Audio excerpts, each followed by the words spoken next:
just over 2 months into buyer's agency being mandatory, agreements mandatory, we're seeing some things, right, Tony? Changes in the marketplace, some positives, some negatives, and we're still seeing agents making some mistakes. So let's get started with today's training session. Hey everybody, Mike Ferrante here with Century 21 Homestar and the 21 Mike team. We're based out of Solon, Ohio, which those of you who've never heard of Solon, don't blame you. We're just outside Cleveland and we cover all of Northeast Ohio, all the way down to Columbus. If you have real estate needs in Ohio, please hit me up. Hashtag HMU, Tony. That's what the kids are saying these days. Hashtag HMU. And you can go to 21mike.com to do that. The Tony I'm talking to is Tony Geraci. The crowd goes wild. Thank What's you very up? much for that. Tony Geraci's broker owner, Homestar, and he dedicates his time 23 and a half hours a day to helping realtors, both Homestar agents and otherwise. So if you want to talk real estate with Tony, it's that time of year where you can go to tonytalk.net like you can anytime and talk to Tony about real estate, what Homestar has to offer. He has coaching and training available. His sole job is to make your life easier as an agent. How did I do, Tony? Perfect. That was great. Thank you. Well, thank you for being here. Tony's got 30 plus years in real estate, mortgage, title, and he joins me virtually every Tuesday, except when I'm not here and he takes over for me to do agent training. So we're going to go back to the topic of buyer agency, Tony. I know we've been covering this a lot, but we still get tons of questions on this. I see a ton of positives, but we're also still seeing some mistakes on the part of agents. So I really want to cover the highlights and lowlights real quick. And Tony, if you don't mind, start us off. Let's start with the positive. What positive changes have you seen in the 2.5 months or so that buyer's agency has been mandatory here in Ohio? We get it. It's been mandatory other places, but in Ohio, it's kind of new for us. So what are the couple top positives you see? The positive thing that I'm seeing is that a lot of agents are earning more money. I had a feeling that this was going to happen, that agents were going to take worth of what they're worth, and knew that sellers understood. Most sellers understand they're going to pay, and now some sellers are paying more because buyers agents are coming in with what they want. It doesn't have to be discussed as in depth when you're getting a listing. And I've seen agents getting, threes, fours, on when before we were getting twos. So just throwing Yeah. out numbers. I didn't, Yeah. so there's examples. Don't don't quote me on that, but you get to pick what you're worth. Yeah, and Tony, I think that the one thing the Department of Justice did get that they wanted was more open conversation, discussion, negotiation. I actually think that we're earning our pay even more because this is now a topic of conversation. Those offers come in with a request for compensation, and then we have to negotiate it. So I think that has been going really well. Don't Yeah, you, no, a lot Tony? of my time is coaching agents and telling them what they're worth. Before it was just kind of automatic. So I love this. Coaching buyers agents. Well, what are you worth? How much time you putting into it? What are you doing for your buyer to get this sale? And it works out a little bit more to some and some a little bit less because they're not putting as much time or effort into it. Yeah, and Tony, what you said is so true. The other part of this, and I thought it was going to be a lot more burdensome than it has been, not having these compensations posted in the MLS, that has kind of been okay. Yeah, yeah, it's a little more legwork when agents want to ask about it, but so far, not really a problem. But to your point, in the past, we just kind of took whatever was in the MLS. Now we get to negotiate for it, and that's actually turned out to be a good thing, and that's what you were referencing earlier, Tony. Exactly, exactly. Yeah, so I got some questions popping up. So, guys, hang out to the end, and absolutely, we'll come back to questions. Love that you're all here live. And of course, if you're watching this on YouTube or one of our other social media channels later, make sure to like, follow, subscribe on YouTube. And we will definitely save some time at the end for a couple of questions. I want to make sure we get through everything, though. So, Tony, any other positives that you've seen from the first 2.5 months of buyer agency being mandatory here? A lot more communication between agents. which is nice. I mean, I always had a pet peeve, not the long story short, back in the day, 30 years ago, when I went to present an offer, I went to the seller's house, sat there with the seller, talked to the agent, lots of communication because there was no texting and no emails. So faxes. So we had to communicate more. So I like to see that. I don't like to see less communication. And I think that buyer and seller agents are now talking a little bit more and negotiating and discussing. Yeah, and Tony, my other positive here is actually getting the paperwork signed. So prior to the settlement, it wasn't, quote, mandatory. Buyer's agency agreements weren't mandatory. We've, as a team, been using them for over 2 years prior to the settlement, but we used to get a lot more pushback than we get now. Oh, Mike, what's this buyer's agreement? What do you mean I might have to pay your fee? What do you mean you're setting your fee here? Isn't that negotiable? And all those conversations. Now it's easier, I think. Buyers understand what it means when it's mandatory. It's a law. It's now a state law that before I can open a door for you, as I like to say, Tony, if my own mother wanted to see a house, if my daughter wanted to see a house, she would have to sign one of these. It's not me imposing this. Exactly. As of last week, it's officially a law in Ohio, so it affects your license.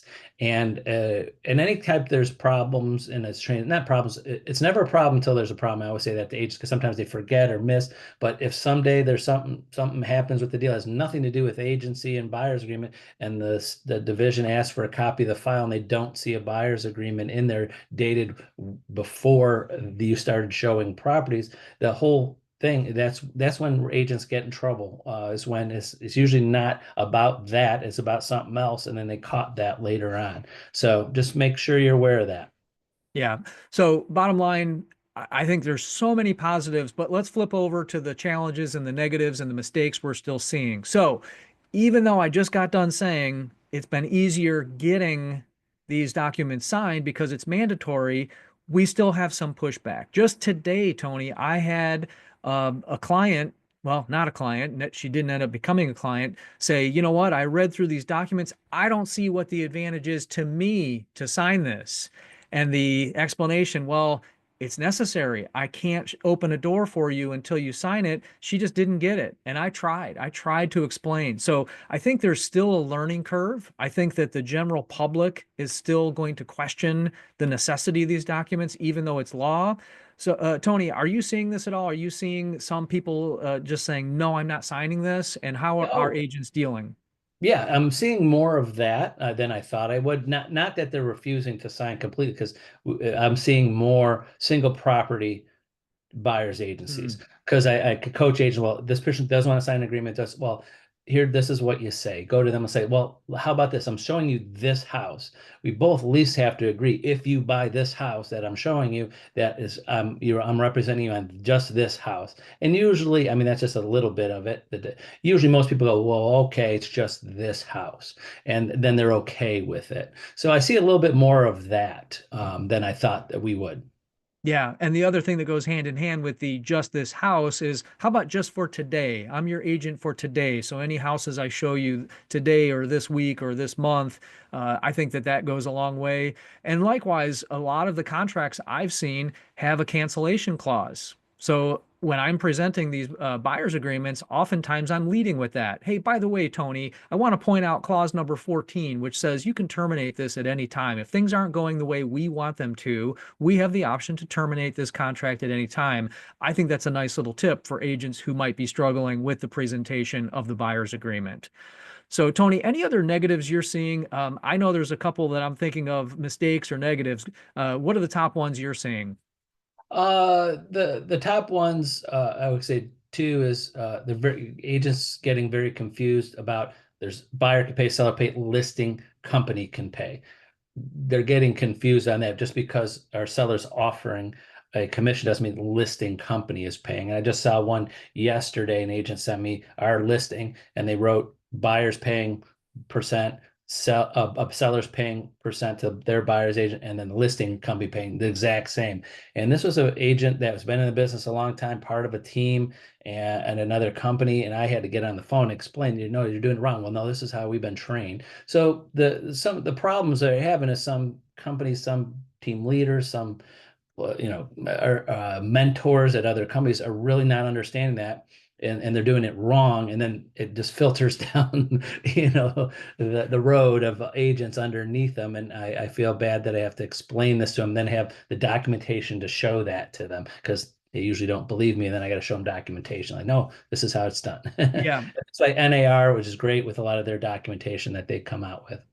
Yeah. So, Tony, we're using the Ohio Realtors document, and I know Scott's here. I'm sure Texas has their own documents, and some brokerages have chose to stick with their own documents. But the section you're talking about, I can see it right here in my head. It shows who is paying.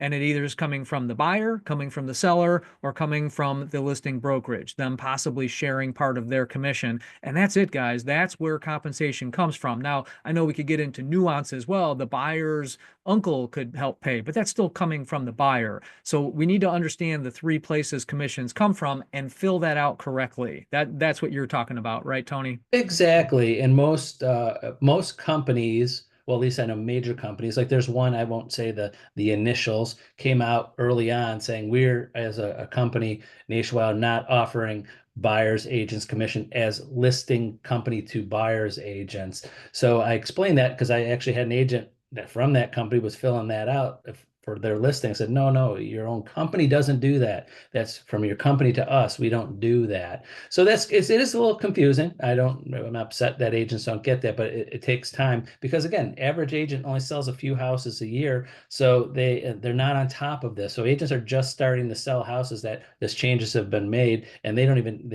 they might not have the resources, or trying to learn it on their own, watching YouTube videos, not calling their office. They're watching the wrong YouTube videos, Tony. They should be watching ours. Exactly. So Exactly.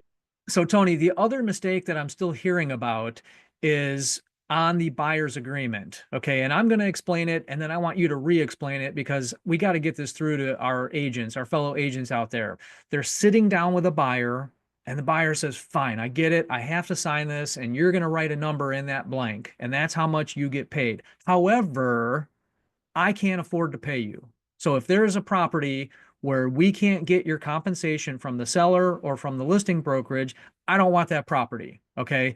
I don't want that property. Fine, you show it to me, but I just can't afford it. And let's just say, I know there's ways around that, and we could talk about that in another video, but then the agent says, okay, that means that you, Mr. Buyer, are paying me zero. So they write a zero in there. And the mistake there, Tony, is of course, the buyer's agency agreement dictates the maximum amount you can be paid as an agent. So if you're writing in a zero on that buyer's agency agreement, that means you can get paid zero, no more. Exactly. We still see that every once in a while because I think that that's what the buyer's paying, not what the seller's offering. Again, I understand the confusion when you're first starting to deal with it, but it takes some understanding. Also, every once in a while we have agents that come to me and go, "Listen, I have this buyer that just refuses to sign any agreement because they feel that they're gonna be stuck paying me." So for Century 21 Home Storage, if you ever get in that scenario, we do have verbiage from our company attorney that suggested that you can add to it to make them feel better, even though it already says that in there. There's just a little bit extra just to make them feel comfortable. It's not required or necessary, but there is some things that you could say so they feel comfortable signing it. It's not happening as often, but a couple times I've had, in the last every month I have a couple agents that say they just refuse to sign because they think they're gonna somehow get stuck. Yeah. And Tony, going back to that maximum number, keep in mind, like we've said, for as long as real estate has been around, and now with the settlement, they've made it crystal clear, commissions are always negotiable. Okay. If I'm your buyer's agent, I can always choose to take less if I have to make a deal work. So commissions are always negotiable. So just because you're filling in numbers on a buyer's agreement doesn't necessarily mean that that can't change. Also, one other hurdle that we're coming across in Ohio, that is that every company has different forms. Every company has a different way of doing it. Like just this weekend, I had an agent, was our listing, and the buyer's agent must have had a buyer agreement for a certain percentage, but our seller was offering less, and the buyer's agent was okay with it. So they sent an addendum, a buyer broker commission reduction addendum. Basically said, "What's this?" And I said, "Well, I'm assuming the way I read it is that their agreement says less, and then they have to let everybody know it's going to be less than what's on their agreement." So again, we're going to come across different forms in Ohio. So it's another hurdle, but it's still, manageable. Yeah, speaking of that, Tony, I don't know if I would necessarily call this a mistake, but I wanted to mention the way that we are detailing and negotiating agent commissions. I'm seeing a great form coming from Ohio Realtors that includes 4 signatures or more: buyer, seller, and listing agent brokerage, selling agent brokerage. Because technically, the commissions paid not really part of the purchase agreement. I mean, I'm still seeing agents and companies putting it on the purchase agreement, but listing and selling brokerages aren't signing that. So I guess the reason I bring it up is that because the purchase agreement is a contract between buyer and seller, if there's a change to that, I think just the buyer and seller can initial and change that, including the compensation to be paid. That's why I like a separate form where everybody signs it. What do you think, Tony? No, I agree with that. No, I like the Ohio Association Realtor form that has everybody, so everybody's on the page, everybody read it, everybody signed it. Even though, not, buyer or agents are not really a party to the contract, they're just agents acting, with your clients. But it shows you're all on the same page. One other thing that's coming up, and I've seen this in social media too, is that when we present an offer to as buyers, and we have that addendum, and now in our Ohio Association or OAR purchase agreements, it doesn't have the check boxes anymore with different addendums that's attached. So some sellers are thinking they're being tricky and saying, "Nope, I signed your agreement, but I'm not signing any of your addendums. So we have a deal, and I'm not paying the buyer's agent." I'm just giving my legal opinion. I'm not an attorney, but my experience said no. It was presented to you all at the same time. You just can't cut out certain addendums. But I'm pushing more by agents to make sure they write it in there. There's a line for any of our agents. There's a line. It says other terms and addendums, and there's blank lines of writing the other addendum, so there is no mistake. So that's another thing that I see. Not really a mistake, Mike. It's just a mixed communication between buyer, seller, agents, like with if they have to accept that addendum and if it's still a transaction or signed a completed contract. Yeah, that's good stuff, Tony. I think that's a good high level for today. If you want to talk more about this, hit me up at 21mike.com and hit Tony up at tonytalk.net. Tony, any final thoughts? No, it's great. No, I think it's going well, a lot better than I thought it would. I mean, there's little hiccups here or there, but I have agents that, I'm not getting as many calls every day of agents, falling off, this going crazy, like, oh my God, it was all before they got in. It's like, what if this happens? A lot of that, but now we're in the situation, and now I think a lot more agents are feeling better and better. So that's a good sign. Tony, my favorite thing is that it used to be that if we didn't have a buyer's agreement, I got up as a buyer's agent to work every day and I had no idea if I was going to get paid, how much I was going to get paid. And now at least it's on paper. So I've got something. You're on mute, Tony. Sorry, everything's negotiable. That's the best part about it. Yeah, Everything's negotiable, and agents that show their worth are going to get compensated. I love it. Thanks for being here, Tony. I will hang out and answer some questions. So please, hopefully you didn't forget your questions. Feel free to drop them in chat if you're on one of those platforms. And Tony, we'll be here again next week with more agent training. Thanks, everyone. See you next week.